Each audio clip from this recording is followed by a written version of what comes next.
Hello.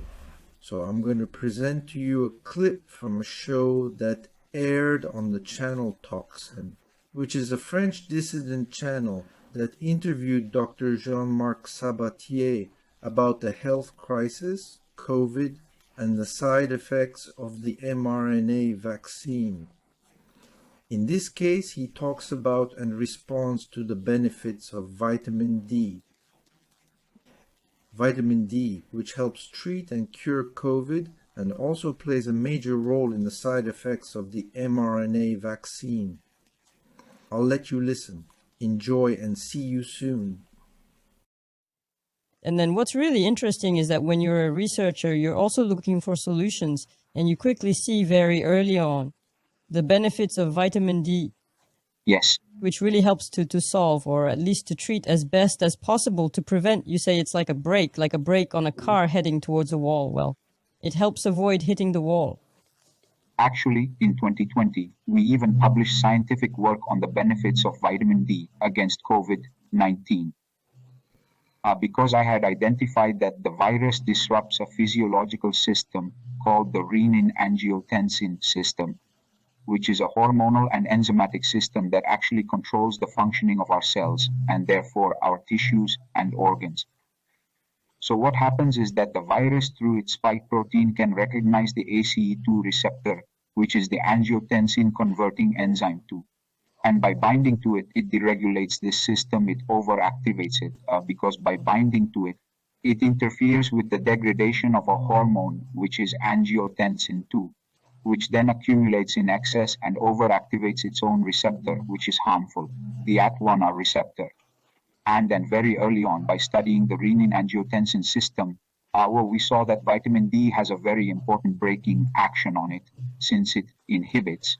Among other things, it's an inhibitor of renin, which is at the top of the harmful cascade of the renin-angiotensin system. And so we described that as early as March 2019. We even contacted health authorities about this to emphasize to them the importance of vitamin D in fighting COVID.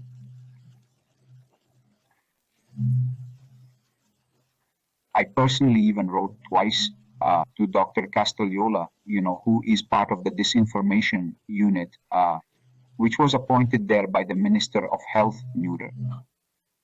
Well, she didn't reply to me. I know my sister also wrote. She didn't get a response. But very, very early on, we indeed saw that vitamin D was very important, especially in relation to this renin-angiotensin system. Yes, it's still very interesting because obviously vitamin D is not expensive. It's not complicated. The pharmaceutical industry isn't interested because there's no money to be made from it. Yes, exactly.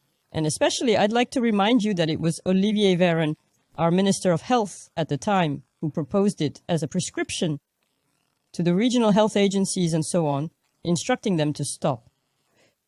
Prescribe vitamin D and also other medications considered non-essential.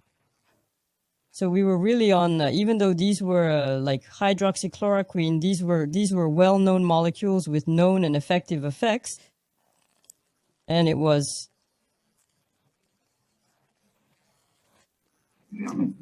Yeah. And it was... azithromycin, or rather macrolides. Yeah, so it was blocked. It's incomprehensible. Well, either they don't know what vitamin D does. I think that's the case for quite a few people. Specifically, it's not a vitamin, it's a secosteroid prohormone and therefore has multiple actions, especially on the genome. And it has a very important action on the genome because it's capable of stimulating about 8% of the human genome currently. Yes.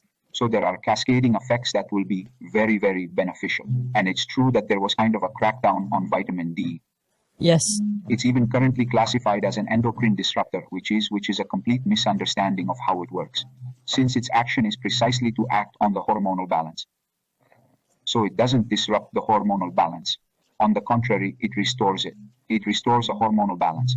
Deregulated. Favorable. Yes, it restores when it was deregulated towards something favorable. Obviously, we understood that. No, but all this, and what's really strong in this book is that we see it, and as we trace it, because we see the trace of the date of your article, we see that you were already sounding the alarm very early on, saying, here's why you need to take vitamin D with your scientific methods. So it was like, here's why vitamin D is useful. Here's how it works. Indeed, this hormonal version of vitamin D that we know little about, well, us and all the positive effects, and you were already warning people and trying to gather support around this information.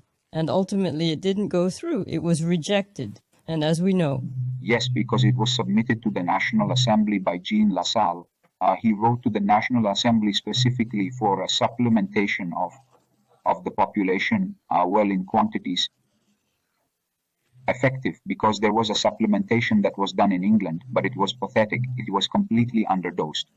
Yes. They would have needed to supplement with at least 20 times more than what they provided.